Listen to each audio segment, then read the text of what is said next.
Hello everyone, আমি হচ্ছি তোমাদের ইয়োর স্নেহা, একজন বিএসসি নার্সিং এর স্টুডেন্ট, সাথে সাথে কিন্তু একজন গ্রামের মেয়েও।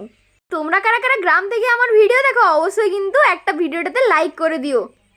এই যে জিনিসটা দেখতে পাচ্ছ এটা কিন্তু অনেকেই হয়তো দেখে থাকবে, অর্থাৎ যারা গ্রামের দিকে থাকো। অবশ্য গ্রামের দিকে থাকলেও এগুলো দেখা যায় না, মিনিমাম দেখা যায় এগুলো কিন্তু জঙ্গলের দিকে।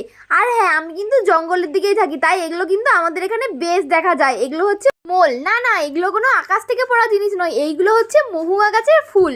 এখন তোমরা হয়তো ভাববে গ্রামের মানুষরা এইগুলো আবার কি করে, খায় না মাথায় দেয়? হ্যাঁ, এগুলো কিন্তু খায়। আর তার সাথে সাথে কিন্তু এগুলো দিয়ে বানানো হয় ABCD। তো আমরা তো এবিসিডি বানাই না, আমরা কিন্তু বানাই মোলের পিঠে। তো দেখো, এগুলো কিন্তু ভালোভাবে শুকিয়ে নেওয়া হয়, তারপর ফুলের যে রেণুগুলো আছে সেইগুলোকে ভালো করে শুকিয়ে ক্লিন করে নেওয়া হয়।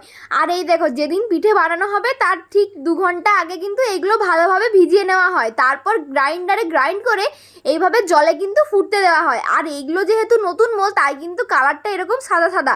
যদি একটু পুরনো হতো তাহলে কিন্তু একদম ব্ল্যাক কালারের হতো। এতে দেখে কিন্তু ভয় পেয়ে যাওয়ার কোনো বিষয় নেই। তারপর এখানে দিয়ে দিলাম পরিমাণ মতো নুন আর পরিমাণ মতো চিনি। তারপর এখানে দিয়ে দিতে হবে গুঁড়ি, অর্থাৎ চালের গুঁড়ি। এখানে মা কিন্তু চালের গুঁড়িটা দিচ্ছে, আর আমি কিন্তু ভালোভাবে নাড়াচ্ছিলাম। আমি আর ভালোভাবে পারবো না বলে মাই কিন্তু হাতে নিয়ে নিল। এই দেখো, এইভাবে জিনিসটা তৈরি হবে। তারপর এগুলোকে গোল গোলভাবে পাকিয়ে তেলে ভাজলে কিন্তু আমাদের তৈরি একদম মোলের পিঠে। আর জানো তো, অনেকেই না এই পিঠে পছন্দ করে না, কারণ এর গন্ধটার কারণে। আর আমার এই গন্ধটা কিন্তু বেশ লাগে। আর তোমাদেরও যদি এই ইউনিক খাবারটা খেতে ইচ্ছা হয় তবে কিন্তু চলে এসো আমার গ্রামে, কমেন্ট করো। বাই।